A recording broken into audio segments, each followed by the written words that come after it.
તો good morning, જય માતાજી મિત્રો. તો સવારના 8:30 વાગે અમે વ્લોગ સ્ટાર્ટ કર્યો. તો વ્લોગમાં બને રહેજો.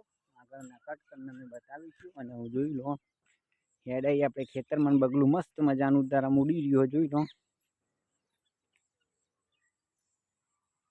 એ જાય આનામાં કુ ભેંસો ચરી જોઈ લો.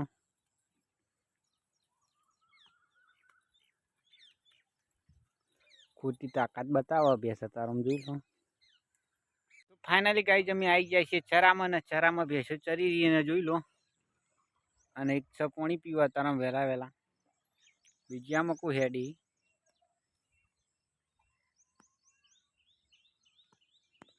આગળ આગળ ગાઈઝ જોઈ લો.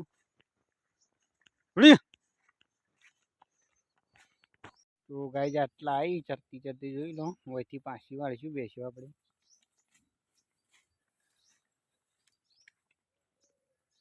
તો ફાઇનલી ગાઈઝ આટલા આવી બેસ્યો ચરતી ચરતી.